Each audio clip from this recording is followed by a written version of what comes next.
Welcome students. Last लेक्चरमध्ये आपण genetically modified plants यांचे ॲडव्हान्टेजेस पाहत होतो. तर पहिला ॲडव्हान्टेज होतं इन्सेक्ट रेझिस्टंट प्लांट व्हरायटीज. बायोटेक्नॉलॉजीचा वापर करून इन्सेक्ट रेझिस्टन्स व्हरायटी आपल्याला तयार करता येऊ शकतात, किंवा with the help of biotechnology we can increase the nutritional value of crop plants. तर आता पुढचा मुद्दा आपल्याला बघायचा आहे, that is modification in post harvest characteristics. म्हणजे हार्वेस्टिंग नंतर जे काही मॉडिफिकेशन करायचे आहेत for the longer duration of the crop, हे या अंतर्गत येतील. Disease and pest on soft fruits and vegetables, heat and cold storage, over ripenness, loss of flavor and odor. This leads to great deal of losses during storage and transport of crops. बऱ्याच वेळा असं आपण पाहतो की harvesting झाल्यानंतर ते crop plant store करत असताना किंवा ट्रान्सपोर्ट करत असताना त्याचं फ्लेवर लॉस होणे, कलर लॉस होणे, ओडर लॉस होणे, किंवा ओव्हर रायपनिंग होणे, किंवा डिसीज आणि पेस्ट हे फ्रूट्स आणि व्हेजिटेबल्सवर अटॅक करणे, यामुळं जे काही क्रॉप प्लांट्स आहेत त्यांचा खूप लॉस होतो. Most of this physiological changes are due to endogenous enzyme activity. आणि हार्वेस्टिंग नंतर हे जे होणारे बदल आहेत, फ्रूट्स असतील किंवा व्हेजिटेबल्स असतील यांच्यामध्ये, त्यांचं सगळ्यात महत्त्वाचं कारण आहे एंडोजिनियस एन्झाईम ॲक्टिव्हिटी. एंडोजिनियस म्हणजे त्या फ्रूट किंवा व्हेजिटेबलमध्येच ते एन्झाईम्स नॅचरली तयार होत असतात. Genetic engineering has made it possible to slow down these activities. आणि जेनेटिक इंजिनिअरिंगच्या माध्यमातून हे जे काही एंडोजिनियस एन्झाईमच्या ॲक्टिव्हिटी आहेत या तुलनेनं कमी करता येणं शक्य झालं आहे. Example, in tomato the enzyme polygalacturonase, it breaks down the cell wall, that is pectin, and that leads to softening of fruits during ripening. आता याचं एक्झाम्पल म्हणजे टोमॅटो आहे. तर टोमॅटोमध्ये रायपनिंगच्या वेळेस टोमॅटो पिकत असताना त्यामध्ये पॉलीगॅलॅक्टोयुरेनेज हे एन्झाईम तयार होतं आहे, की ज्यामुळं त्या टोमॅटोची जी सेल वॉल आहे त्यामध्ये जो असणारा पेक्टिन घटक आहे, तर या पेक्टिनचं ब्रेकडाऊन होतं आहे आणि त्यामुळं रायपनिंगच्या वेळेस टोमॅटो हे सॉफ्ट बनतात. Thus the fruits are easily damaged on shipment. आणि जेव्हा असे व्हेजिटेबल्स हे ट्रान्सपोर्ट केले जातात तर अशा वेळेस ते इझिली डॅमेज होत असतात due to softening. By inhibiting the polygalacturonase by antisense gene, the genetically modified tomatoes are called as Flavr Savr tomatoes. मग आता जेनेटिक इंजिनिअरिंगच्या द्वारे पॉलीगॅलॅक्टोयुरेनेज हा जो जीन आहे हा अँटीसेन्स मॅनरने बसवलेला आहे. म्हणजे ऑपोजिट डायरेक्शनमध्ये अँटीसेन्स मॅनरमध्ये बसवलेला आहे, की जेणेकरून हा तयार होणार नाही आणि त्यामुळं फ्रूट्स जे आहेत हे सॉफ्ट होणार नाहीत. आणि असे जे काही जेनेटिकली मॉडिफाईड टोमॅटोज आहेत त्यांचं नाव आहे फ्लेवर सॅवर टोमॅटोज. आता यामध्ये पॉलीगॅलॅक्टोयुरेनेज हा एन्झाईम तयार होईल का? होणार नाही. आणि त्यामुळे पेक्टिनचं डिग्रेडेशन होणार नाही आणि फ्रूट्स हे सॉफ्ट होणार नाहीत. These tomatoes can remain on vine until mature and be transported in a firm solid state.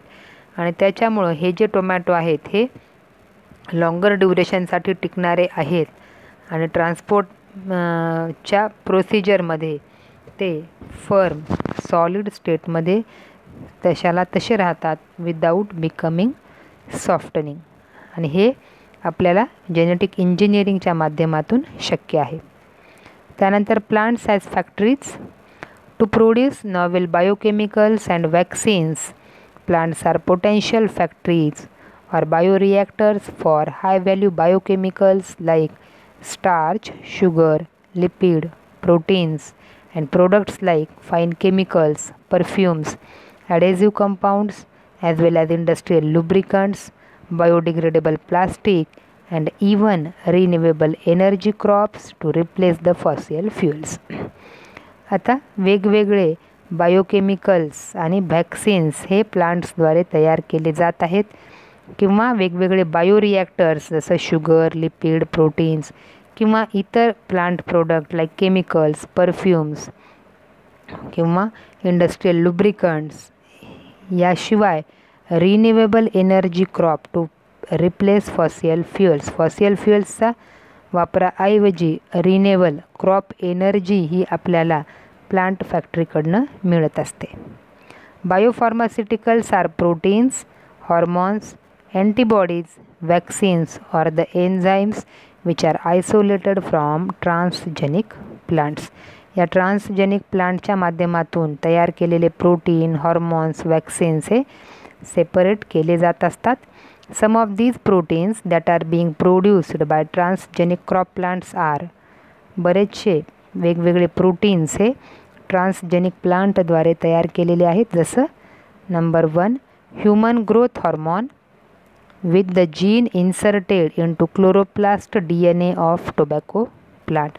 Human growth hormone तयार करणारा जो जीन आहे that is inserted into chloroplast DNA of tobacco plant. Tobacco प्लांटचा जो chloroplast आहे तर त्याच्या DNA मध्ये ह्यूमन ग्रोथ हॉर्मोन हा जो जीन इन्सर्ट केलेला आहे त्यामुळं आपल्याला ह्यूमन ग्रोथ हॉर्मोन हे हॉर्मोन इझिली तयार करणं शक्य आहे. त्यानंतर second, humanized antibodies against infectious agents like HIV, respiratory syncytial virus, herpes simplex virus that causes cold sore. Cold sore म्हणजे काय? A painful area on lips or in the mouth. एक प्रकारचे painful area हे herpes simplex या डिसीजमध्ये आपल्याला पाहायला मिळतो आणि अशा डिसीजेसच्या विरुद्ध आपल्याला वेगवेगळ्या ह्युमनाइज्ड अँटीबॉडीज या जेनेटिक इंजिनिअरिंगच्या माध्यमातून तयार करता येत आहेत. त्यानंतर protein antigens to be used as vaccines. वेगवेगळे vaccines like patient specific lymphoma that is a cancer vaccine. B cell lymphomas are clones of malignant B cells expressing on their surface a unique antibody molecule. आता ह्या प्रोटीनपैकी वॅक्सिनेशनमध्ये specific anti lymphoma vaccine ही सुद्धा तयार केलेली आहे जी की कॅन्सरसाठी useful होत आहे. Many novel products have been commercially exploited for their products such as number 1 a super glue that is produced by tobacco plant with the genes encoding for powerful adhesive protein that enables marine mussels to stick to rocks.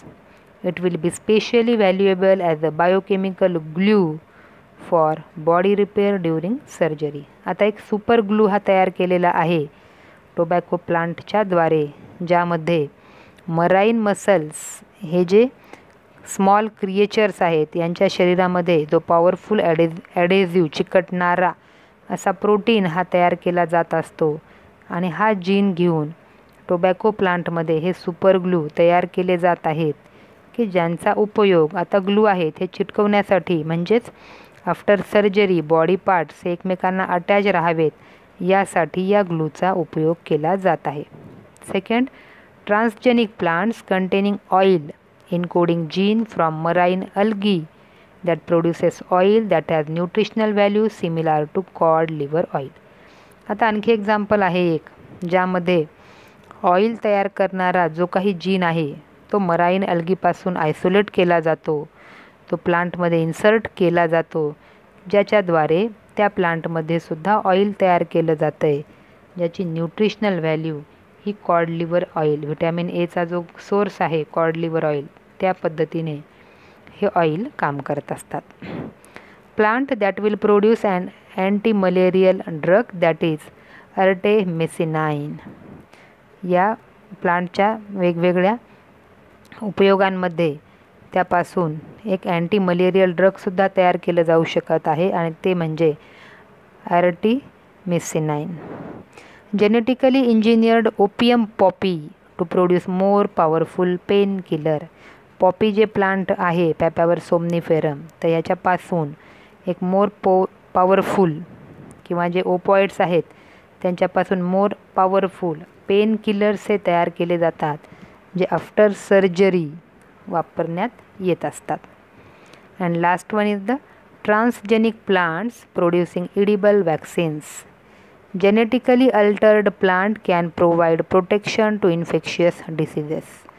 आता ज्यांच्या जिनोममध्ये किंवा DNA आपण एखाद्या infectious डिसीजेसपासून protection करणारा gene जर insert केलेला असेल तर त्या प्लांटचा उपयोग आपल्याला इन्फेक्शियस डिसीजेस प्रिव्हेंट करण्यासाठी होत असतो.